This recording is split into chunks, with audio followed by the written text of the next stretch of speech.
예레미야 선지자 좋아하셔요? 우리 예린 자매는 예레미야 선지자 좋아요? 모르겠어요? 김희석 기자님 예레미야 선지자 좋아하셔요? 좋은 선지자인 것 같습니다. 네, 그렇죠? 예. 예레미야 선지자 같은 그런 삶을 살고 싶으냐 이렇게 만약 묻는다면 참 이거 선뜻 대답하기가 어렵습니다. 예레미야는 20세 전후의 젊은 시절부터 그 50년 동안 세상 사람들의 어떤 말에도 흔들리지 않고 하나님의 말씀을 선포한 그런 선지자입니다. 예레미야는 원래는 아니고 그 예레미야를 그린 그 영화에 보면요, 예레미야하고 약혼한 여자가 있었어요. 근데 그 예레미야가 하나님 만나고 하나님 말씀 부르심을 받고는 그 여자하고 약혼을 깨뜨립니다. 그건 사실 얘기는 아니고 영화겠죠. 근데 어쨌든 간에 그 가정을 꾸리고 뭐 이런 평범한 삶을 다 포기를 하고 하나님 말씀 앞에 순종하며 나간 그런 사람이기 때문에 우리가 쉽게 뭐 이렇게 예레미야처럼 그렇게 살기를 원한다 이렇게 말하기도 어렵다라는 것을 한번 생각해 봅니다. 저도 오늘 예레미야 같은 사람 되려고 그러면 그러면 저랑 같이 사는 사람은 어떻게 해야 되나? 농담입니다. 사실 이런 건 껍데기고요. 실제로 이 예레미야가 살아가는 과정 속에서 항상 하나님의 관점에서 볼 때에 이 예레미야가 보통 사람하고 다른 삶을 살죠. 그것을 우리가 보면서 사실은 하나님께서는 예레미야에게만 그런 삶을 원하신 것이 아니고 우리에게도 그런 삶을 원하셔요. 그래서 이게 예레미야는 남 같고 특별한 사람은 그런 것 같고 우리는 또 우리는 평범한 사람들은 우리 삶이 있는 것 같고 그런데 하나님 관점에서 이걸 한번 살펴보면 좋겠습니다. 마태복음 16장 13절에서 14절 사이에 보면 찾아볼까요? 제가 말씀을 또 드렸으니까 한번 찾아볼게요. 마태복음 16장 13절 14절 밑에 쭉 이어지는 거지만 그 두 절만 읽겠습니다. 신약 27쪽입니다. 시작. 예수께서 빌립보 가이사랴 지방에 이르러 제자들에게 물어보시되 인자를 누구라 하느냐 이르되 너는 세례 요한 너는 엘리야 어떤 이는 예레미야 선지자 중의 하나라 하나이다. 아멘. 거기까지요.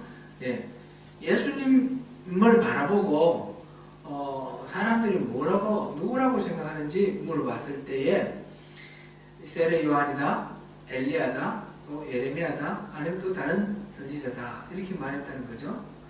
그러니까 이 예수님이 지금 수많은 기적을 행하시고 예수님이 이렇게 말씀하시는 것도 특별하시고 그래서 예수님은 보통 이렇게 훌륭한 랍비나 이런 선생님이나 이런 존재가 아니다라는 것을 지금 전제하고 있는 말이에요. 그러면 어떤 분이냐 그랬더니 세례요한은 지금 죽었잖아요. 세례요한은 얼마 전에 죽었습니다. 그런데 그 세례요한이 부활해서 다시 나왔다. 또는 엘리야는 3년 반 가물었다가 기도했을 때 비가 온 그런 전설의 그런 선지자 아닙니까? 그죠? 레전드라고 그러죠, 요즘 말로. 그리고 그 바알의 선지자 400명, 아세라를 섬기는 선지자 450명, 850대 1로 대결해서 이긴 아주 대단한 그런 사람입니다. 그런 엘리야. 그 다음에 예레미야. 그러니까 예레미야, 이 예수님을 아주 훌륭한 그런 선지자로 바라본다. 그런 얘기를 하면서 들고 있는 그 사례가 세례 요한, 그 다음에 엘리야, 예레미야. 그러니까 예레미야는 어떤 분이에요? 이스라엘 사람들이 생각할 때, 유다 사람이 생각할 때 예레미야는 그냥 보통 시시한 사람이 아니에요. 대단한 분이에요. 그죠? 대단한 분이라고 지금 전제를 하고 지금 예수님이 그런 분이다. 그런 위대한 선지자가 환생한 것이다. 이렇게 지금 말하는 겁니다. 그러니까 예레미야는 어떤 분일까? 우리 생각해 보면 예수님을 예레미야에 비견할 정도로 유다 사람들에게는 훌륭한 사람들로 그렇게 기억되는 그런 위대한 선지자다. 이렇게 우리가 볼 수가 있습니다. 다니엘서를 보면 다니엘서 9장에 다니엘이 책을 읽다가 이 예레미야가 예언한 내용, 예루살렘의 황폐함은 70년 만에 그친다라는 그 말씀을 보고 그 다음에 기도를 하면서 이제 이스라엘의 회복을 위해서 이렇게 기도하는 그런 장면이 나옵니다. 그러니까 지금 이 이스라엘이 망해가지고 포로로 끌려가 있는 이 바벨론 포로로 끌려가 있는 이 사람들 속에 예레미야 선지자의 그 예언을 기록한 것이 책으로 읽혀지고 있다는 거죠. 오늘날 우리가 뭐 말하는 이 성경인데 그때는 성경으로는 알 거고 두루마리로 읽혀지고 있다는 거죠. 두루마리 읽혀지고 있고 그 중에서 70년 만에 이 예루살렘의 이 황폐함이 끝날 거다라는 말을 이거는 사실로 믿고 있다는 거예요. 그것은 예레미야의 그 모든 예언이 그저 뭐 한낱 어떤 사람의 그냥 말 독백으로 이렇게 인정되는 것이 아니라 반드시 일어날 하나님의 말씀, 계획으로 그렇게 받아들여지고 있다는 거예요. 예레미야는 예수님 당시나 아니면 지금 그 포로로 바벨론으로 끌려가 있는 그 이스라엘 사람들이 귀환할 그 당시의 사람들에게나 아주 대단한 그런 위대한 선지자로 인정받고 있는 것입니다. 예레미야는 하나님으로부터 하나님의 말씀을 전하는 선지자로 부르심 받은 후에 충실하게 그 직무를 감당을 했습니다.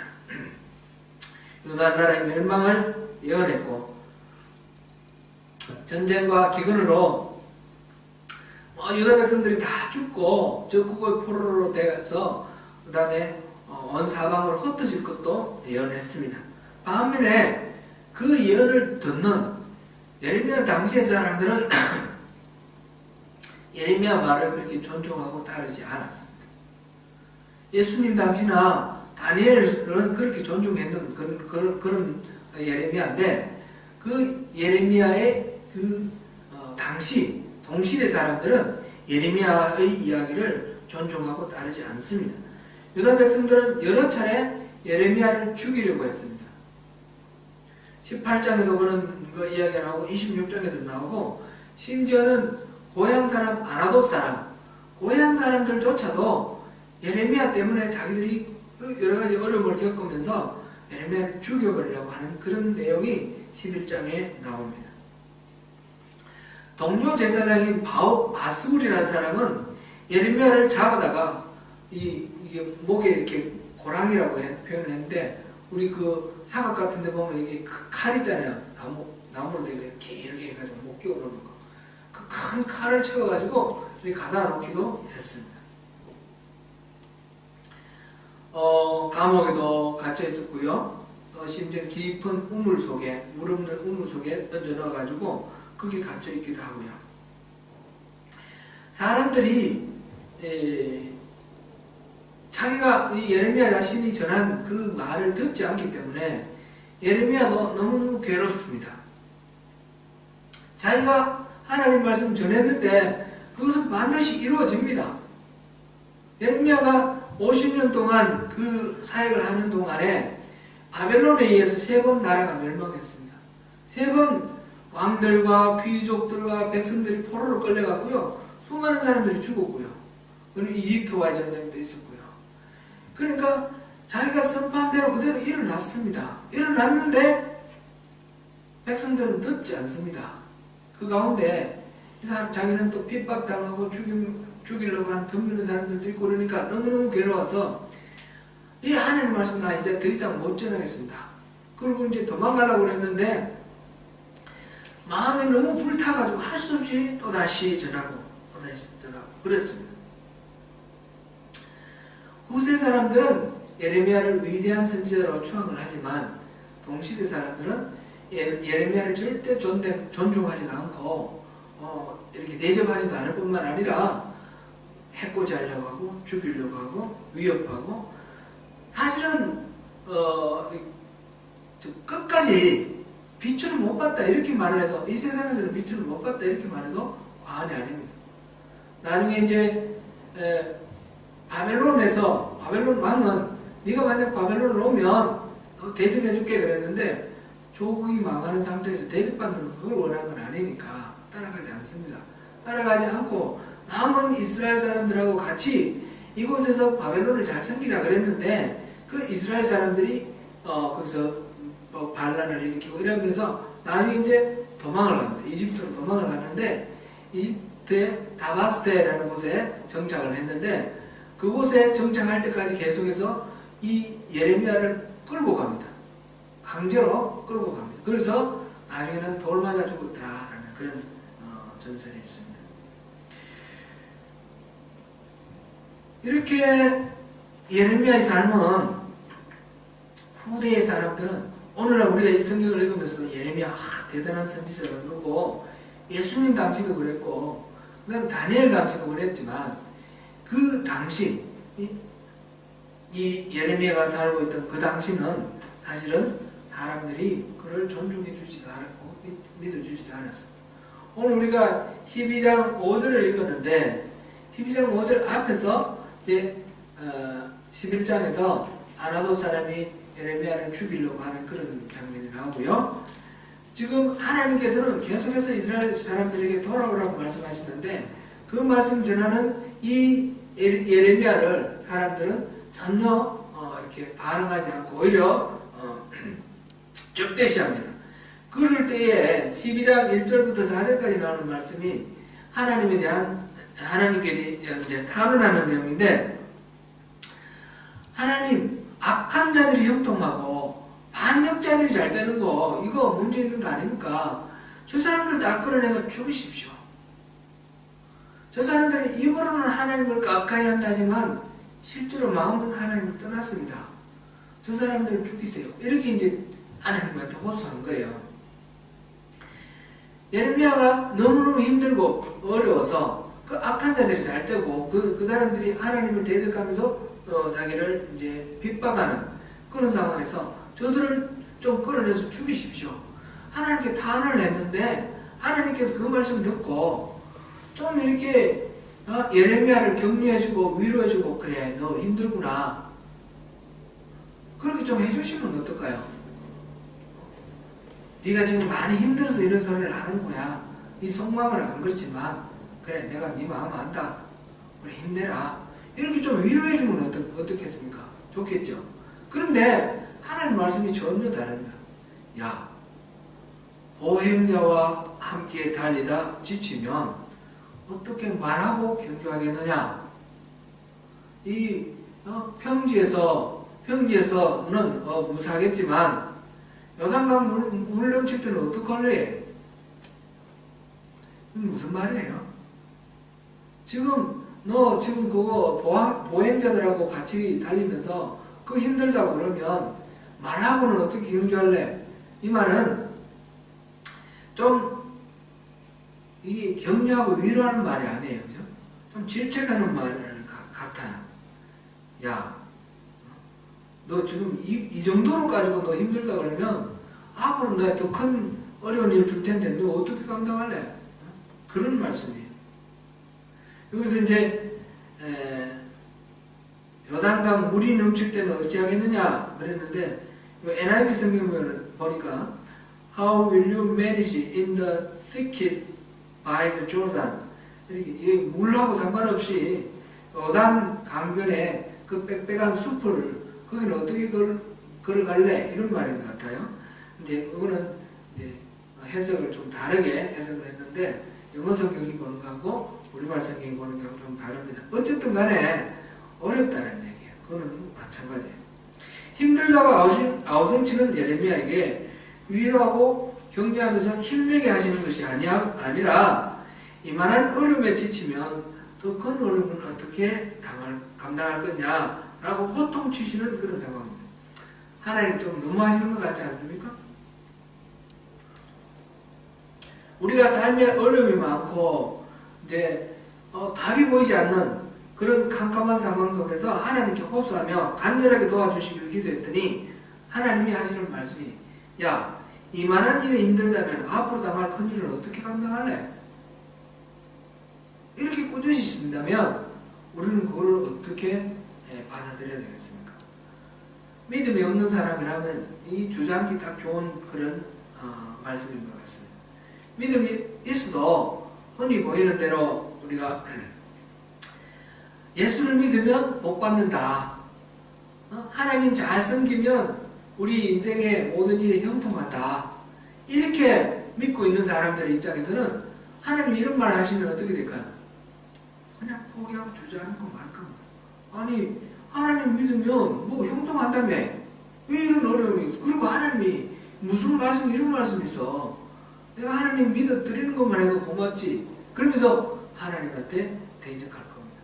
이게 우리 주변에 신앙생활 하시는 분들 중에 위기 속에서 좌절하는 사람들의 경우들을 많이 보는데 다 그런 거죠.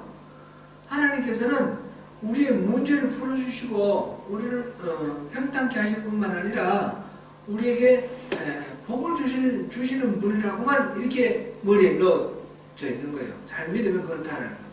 이게 이제 번영신학이죠. 번영신학.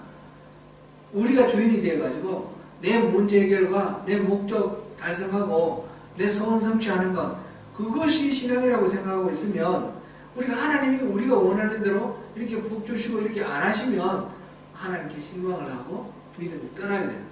근데 신앙은 그런 게 아니에요. 지금 예레미야를 통해서 그것도 또한 볼 수 있습니다. 예레미야에게는 절대로 하나님 그런 식으로 이 세상의 복을 주시지 않으셨어요.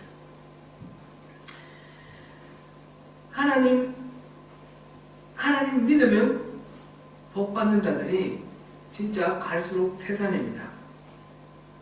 인생이 그렇게 간단한 것이 아닙니다. 실제로 신앙도 그렇게 간단하지 않습니다. 예수 잘 믿으면 복 받는다. 이런 식으로 단순하게 이해를 하면 우리가 하나님의 깊은 그 계획과 의도를 다 알 수가 없습니다. 그래서 하나님의 마음을 더 살펴볼 필요가 있습니다. 왜 이런 일이 일어나고 하나님 왜 이 말씀을 하시는가? 하나님의 마음을 우리가 읽어야지. 신앙은 하나님과 우리와의 친밀한 관계라는 것입니다. 하나님을 아는 것이 신앙입니다. 하나님을 알고 하나님 속속들이 아는 상태에서 하나님을 사랑하는 것이 신앙입니다. 내한테 뭔가 좋은 일이 일어나는 게 신앙이 아니라 하나님이 어떤 분인지 그걸 알고 내가 하나님께 맞추는 것이 그 신앙입니다. 메시지 성경을 번역한 유진 피터슨이라는 사람이 있죠. 이분이 그 예레미야서에 관한 저희 그 말씀 설교집이라고 그럴까요? 책을 하나 냈습니다. 책 제목이 주와 함께 달려가리이다. 그런데 이제 거기에 이분이 성경에 대한 성경에서 오는 하나님의 인간에 대한 생각, 그것을 이렇게 써놓은 데가 있습니다. 두 가지로 파악을 했는데 하나님은 인간을 이렇게 본다는 거죠. 하나는 첫째로는 인간에 대해서 하나님은 탁월성을 향해서 열정을 뿜는 그런 존재로 생각하는 거예요. 탁월함, 평범한 게 아니라 아주 뛰어남을 향해서 열정을 뿜기를 원하신다는 거죠. 또 하나는 이 세상의 인간의 성취, 뭐 돈이라든지 명예라든지 권력이라든지 이런 성취에 대해서는 무관심하기를 바라신다는 거예요. 하나님이 주실 수도 있고 안 주실 수도 있지만 거기에 마음 뺏기지 않기를 원하신다는 거예요. 두 가지. 성경 전체를 통해서 보면 이렇다는 겁니다. 하나님의 인간에 대한 기대. 성경에 나오는 어떤 인물도 말하자면 영웅은 없습니다. 어떤 사람이 그 사람 정말 영웅이다 이럴 만한 영웅은 성경 인물 중에는 없습니다.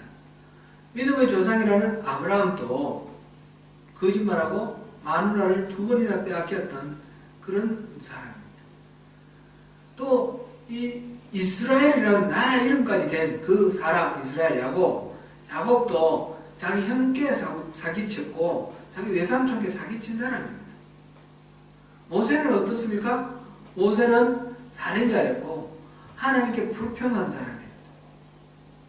하나님께서 모세를 친구처럼 대해주셨지만 결국은 하나님을 무시하고 자기가 하나님의 그 권위를 입어서 그냥 사람들에게 화를 내면서 하나님으로부터 가나안 땅에 들어가는 것을 금지당한 그런 사람입니다. 이스라엘 사람들이 그렇게 좋아하는 다윗은 어떻습니까? 다윗은 간음했을 뿐만 아니라 살인교사에다가 증거인멸, 아주 추잡한 그런 범죄자입니다. 성경에 나오는 어떤 인물도 약점 없는 사람이 없습니다. 어떤 인물도 영웅은 없습니다. 보면 인간적인 그런 연약함, 약점 많은 그런 죄성을 가진 그런 사람들입니다. 성경을 왜 이렇게 하셨을까요? 왜 이렇게 성경에 영웅이 없을까요? 우리가 성경을 보고 어떤 사람을 추종하는 그런 팬 같은 그런 사람이 되지 않도록 하기 위해서입니다. 우리가 이제 누구의 팬이 된다는 것은 예를 들어서 스테이지 팬이 됐다 그런 것은 내가 스테이지처럼 노래 잘할 수 없는 거를 전제로 합니다. 그래서 나의 모든 욕망을 그 사람한테 다 던졌습니다. 노래는 그 사람만 잘하면 됩니다. 나는 와와 열성적으로 좋아하기만 하면 되는 겁니다. 성경에 나오는 어떤 인물이 위대한 인물이 되고 내가 팬이 된다면 다윗의 팬이 된다면 다윗만 훌륭한 사람이면 되고 나는 와와 하면 되는 거예요. 그런데 성경에서 하나님께서 원하시는 것은 다윗이 훌륭하고 우리가 와와 하는 것이 아니라 다윗이든 모세든 아브라함이든 송명원이든 누구든 다 그렇게 각자 독특하게 고유한 그런 위대함을 가지고 탁월함을 가지고 그렇게 한 사람으로 살기를 원하시는 겁니다. 그래서 우리 한 사람 한 사람 어느 누구도 똑같은 사람이 없습니다.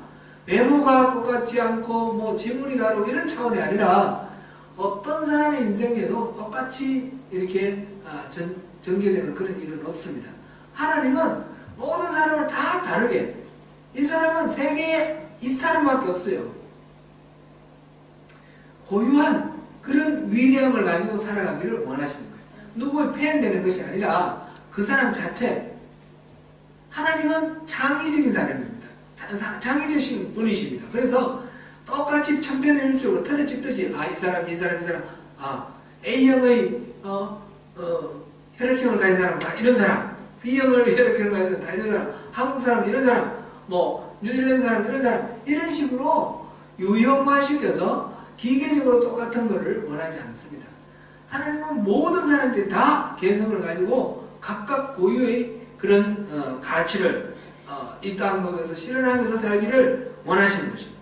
그래서 이 땅에는 성경에는 영웅이 없습니다. 그리고 그것이 역으로 우리 한 사람 한 사람이 다 하나님과 함께 그런 영웅이 되기를 원하시는 것입니다. 탁월함이라는 말이 그 말입니다. 탁월함. 우리는 나 예수 믿어도 그냥 교회 열심히 다니고 하나님과 열심히 하고 대충 그렇게 신앙생활 할래 이렇게 말하면 그거는 하나님의 마음을 전혀 모르는 것입니다. 하나님은 우리 한 사람 한 사람을 위대한 그리스도인으로 세상에 둘도 없는 위대한 그리스도인으로 세우기를 원하시는 것입니다.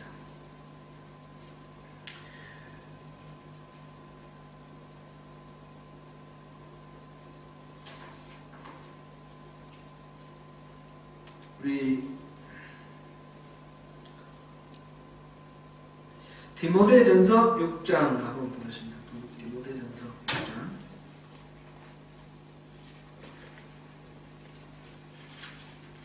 디모데전서 6장. 이제 바울 사도가 디모데에게 쓴 편지인데 6장을 한번 읽어보겠습니다. 6장 11절. 11절 한 절만 읽어보겠습니다. 시작. 오직 너 하나님의 사람아 이것들을 피하고 의와 경건과 믿음과 사랑과 인내와 온유를 따르며 아멘. 여기서 이제 디모데를 부르는 호칭, 오직 너 하나님의 사람아, 이 말씀에 우리 한번 주목해 보려고 하는 것입니다. 하나님께서는 지금 바울 사도가 디모데에게 부르는 이 호칭, 너 하나님의 사람아 하는 이 호칭이 바로 우리 모두에게 해당되는 호칭이라, 그렇게 우리가 알기를 원하셔요. 우리 하나님 나라 백성 맞습니까? 하나님이 우리를 다스리십니까? 하나님이 우리 주인 맞습니까? 우리가 하나님께 주님이라고 부릅니까? 하나님이 우리 주인이시고 하나님이 우리의 왕이시고 우리는 하나님의 백성, 하나님의 종이라면 우리가 바로 누구의 소유입니까? 하나님의 소유. 그러니까 너 하나님의 사람아, 이 말이 우리에게 해당됩니까? 안 됩니까? 이건 디모데에게만 해당되는 말이 아니라 바로 우리에게 하는 말이에요. 그죠? 바로 우리 모두가 다 하나님의 사람이에요. 하나님의 사람이라는 것은 이거 엄청난 의미가 담겨져 있잖아요. 우리 주인이 하나님이라는 게. 그죠? 하나님이 우리를 다스리실 뿐만 아니라 종은 주인이 공급해 주시는 것으로 삽니다. 하나님 우리 모든 것들을 공급해 주십니다. 종은 어느 집 누구의 종이라는 것은 그 주인에 따라서 이 권위가 결정됩니다. 바로 우리는 하나님의 권위를 덧입은 사람입니다. 그러니까 너 하나님의 사람아, 이 호칭을 우리가 프라이드를 가지고 우리의 호칭으로 우리가 받아들여야 됩니다. 그냥 적당히 신앙생활한다는 것은 없습니다. 하나님께서는 우리에게 탁월함을 요청하십니다. 우리 인생에 하나님이 개입하셔서 세상에 둘도 없는 그런 탁월한 인생 되기를 원하십니다. 현재 우리가 살아가고 있는 삶 속에서 어려움을 겪는 것, 이거는 보행자와 같이 다니면서 지치는 것 같은 그런 정도입니다.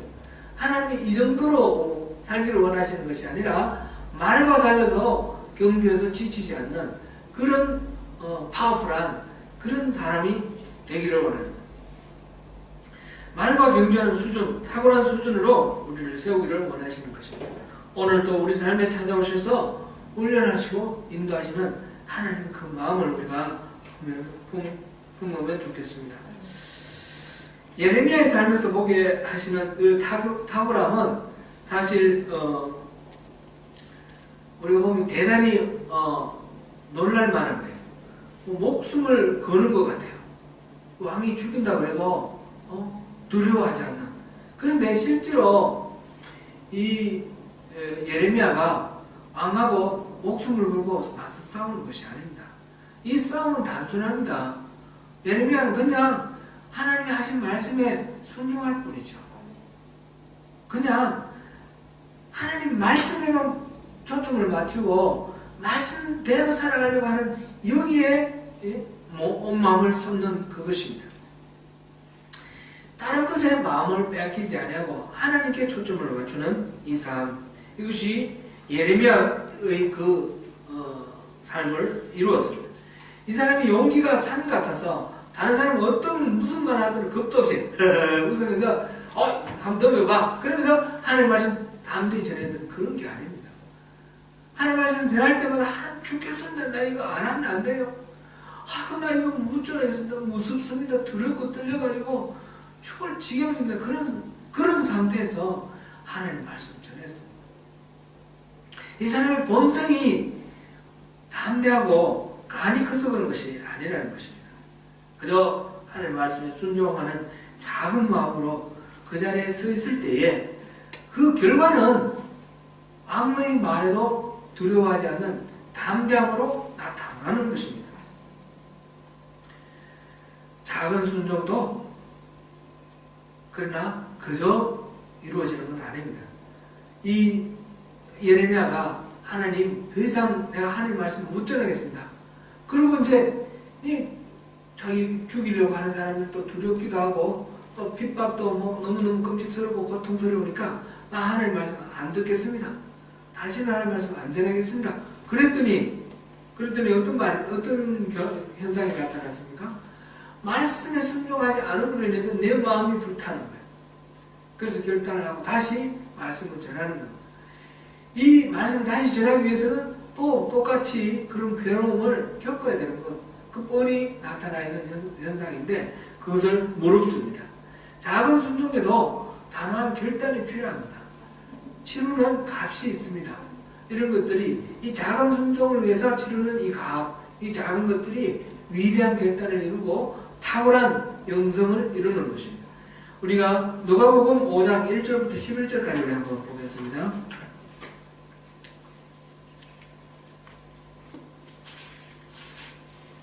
이건 잘 아는 내용인데 누가복음 5장 1절부터 11절까지 한번 읽어보고 말씀 생각해 보겠습니다. 이거는 깁니까? 교독하겠습니다. 무리가 몰려와서 하나님의 말씀을 들을새 예수는 게네사렛 호숫가에 서서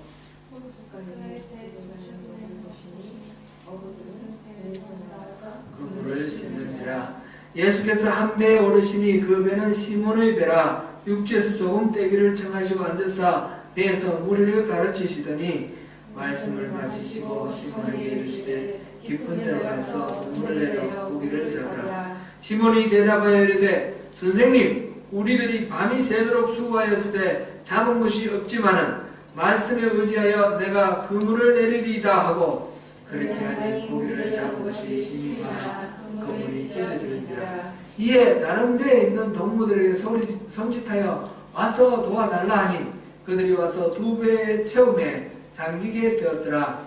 시몬 베드로가 이를 보고 예수의 무릎 아래 엎드려 이르되 주여 나를 받아서 나는 죄인이로소이다 하니 이는 자기 및 자기와 함께 있는 모든 사람이 고기 잡힌 것으로 말미암아 놀라고 세베대의 아들로서 시몬의 목자인 야고보와 요한도 놀랐습니다. 예수께서 시몬에게 이르시되 무서워하지 말라. 이제 오늘은 내가 사람을 취하리라 하시니 같이 읽습니다. 그들이 배를 육지에 대고 모든 것을 버려두고 예수를 따르리라. 아멘. 베드로가 예수님을 따르는 그런 장면입니다. 지금 베드로는 밤새도록 고기를 잡다가 이제 지쳤을 것입니다. 지친 상태에서 바닷가에 나와서 그물을 다 씻고 다 이제 정리하고 이제는 집에 가서 쉬고 낮에는 자고 밤에 또 나와서 일하려고 이렇게 이제 일을 마무리하고 있는 그런 상황입니다. 그런데 예수님께서 그곳에서 설교를 하시고 그 다음에 베드로에게 깊은 곳에 가서 그물을 내려라 이런 말씀을 하신 거예요. 사실상 이거는 좀 이치에 우선 맞지 않습니다. 이제 베드로는 베테랑 어부예요. 완전 그 게네사렛 바다, 갈릴리 바다에 대해서 속속들이 알고 언제 고기가 많이 나오고 어디 가면 고기가 많고 이걸 다 아는 통달하는 베테랑 어부인데 예수님은 어떤 분이에요? 직업이 목수예요. 나이도 젊고 젊은 목수가 와가지고 깊은 곳에 가서 그물을 내리라. 이건 사실은 이치에 안 맞는 얘기예요. 그런데 베드로는 지금 이 상황 속에서 예수님의 말씀을 통해서 이분이 그냥 목수가 아니고 이분이 그냥 어떤 선생이 아니고 지금 내가 이분에게 뭔가 의미 있는 지금 명령을 듣고 있다는 것을 알았기 때문에 이치에 맞지 않아도 그는 순종을 했습니다. 이제 밤새도록 일하고 지금 돌아와 그물을 씻었기 때문에 이걸 다시 들고 나가지고 일을 하면 다시 와서 다시 그물을 씻고 또 마무리하는 그 작업이 또 필요합니다.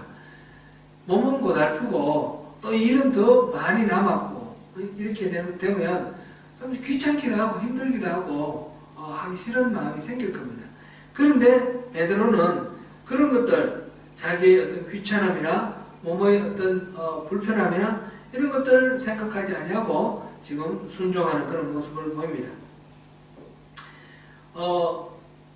이 베드로의 순종, 이거 깊은 곳에 가서 그물을 내리기 위해서 뭐 위대한 결단을 내려야 되거나 그런 건 없죠.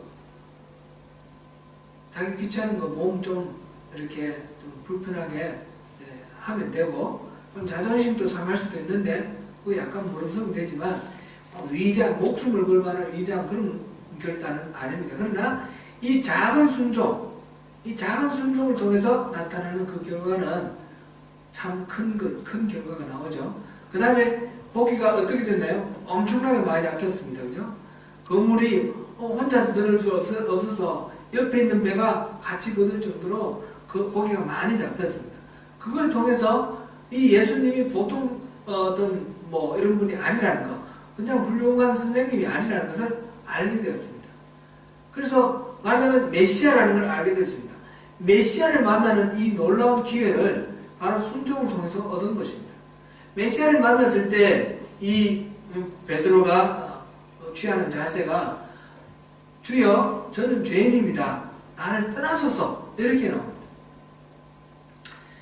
이게 이제 또 뭐 이것만 따로 우리가 깊이 생각해 볼 그런 가치도 있는 것이지만 오늘은 잠깐만 보면 이제 위대한 이 메시아를 만났을 때에 우리가 이 십자가를 보면 뭘 우리가 생각한다 그랬죠? 두 가지.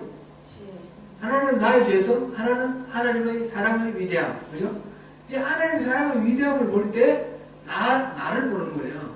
우주 그 사진을 이렇게 보면 우리 자신의 또 이렇게 자금을 또 생각하지 않습니까?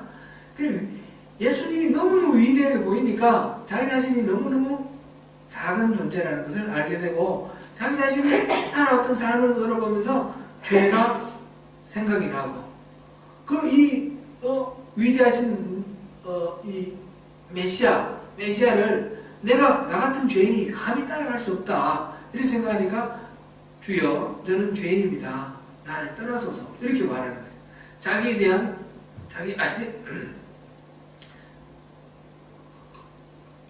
자기를 바라볼 수 있는 그런 안목, 자기 아이덴티티에 대한 발견, 이것이 지금 위대한 메시아를 만났을 때 이렇게 베드로가 보게 되는 그런 것입니다.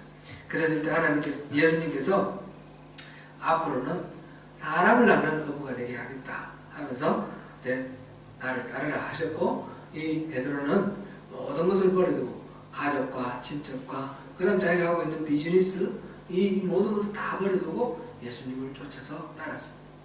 나중에 이제 예수님께서 부활하셔서 이 갈릴리 바닷가에 와서 다시 비슷한 사건이 있죠. 요한복음 22장에 보면 비슷한 사건이 있습니다. 그때도 물고기를 배 우편에 그물을 내랴 그래서 물고기를 많이 잡는데 그때 베드로에게 예수님 하시는 말씀 있습니다. 내가 젊어서는 스스로 띠띠고 원하는 곳을 다녔거니와 늙어서는 내 팔을 벌리리니 남이 내게 띠띠우고 원하지 아니하는 곳으로 데려가리라. 이게 이제 베드로가 나중에는 자기가 원하는 대로 가지 않고 이제 성령님의 이끄심에 따라서 이렇게 복음을 전하면서 예수의 그 십자가와 그 부활 그것을 전하면서 살아가지 않습니까? 결국은 십자가에 거꾸로 매달려 죽는 그런 순교를 하게 되는데 이 베드로의 초대교회의 가장 위대한 그런 사도로서 살아가는 그 삶을 그 위대한 순종은 어디서부터 비롯됐습니까?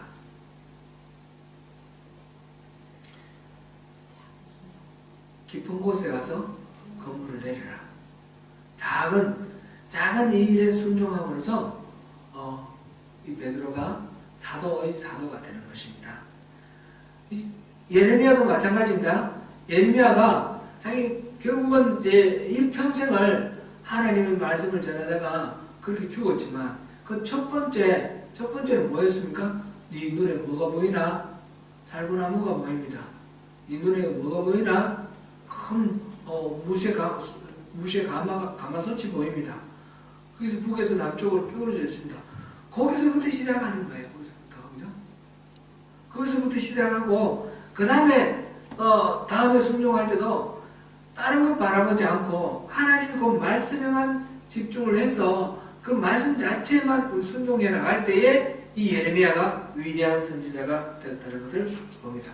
오늘 이 보행자와 함께 다니다 지치면 어찌 능히 말과 경주하겠느냐. 하나님 이 말씀 오늘 우리에게도 마찬가지예요. 우리에게도 주시는 하나님 말씀이에요. 하나님은 우리를 시시한 그런 존재로 만들기를 원하지 않으셔요.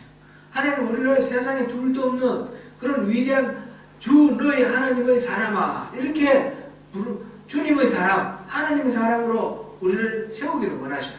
세상에 둘도 없는 그런 탁월함으로 우리를 세우기를 원하시는데 그것은 우리의 세상에서 주는 복, 명예나 물질이나 권력이나 이런 것들, 그런 것들이 우리의 마음을 빼앗기 위해서 끊임없이 우리를 유혹하지만 그 속에서 우리가 하나님만 바라보고 하나님 하시는 말씀에 조금만 순종하면 그것이 쌓여서 위대한 영성으로 하나님의 사람으로 부름받는 그런 위대한 그리스도인이 되는 것입니다. 그러면 이 보행자로 하고 더불어서 경쟁하면서 지치는 그런 것이 아니라 말과 경주에도 지지 않는 그런 위대한 영성의 소유자가 되는 것입니다. 사랑하는 성도 여러분, 탁월함으로 초청하시는 하나님의 이 부르심에 순종해서 하나님의 사람으로 세상이 이길 수 없는 그런 삶을 살아보지 않으시겠습니까? 세상 어느 누구와도 비교할 필요가 없습니다. 하나님은 나를 가장 존귀하고 무배롭고 아름다운 사람으로 그렇게 여기시며 그렇게 인도하고 계십니다. 하나님의 사람으로 우리 자신의 정체성을 발견할 때 오늘 우리의 삶에서 보행자와 달리는 상황을 보고 지치지 아니하고 말과도 경주할 수 있는 더 큰 믿음으로 서는 줄 믿습니다. 주님의 소원대로 큰 믿음으로 승리하시는 저와 여러분 되시기를 축원합니다. 기도하겠습니다.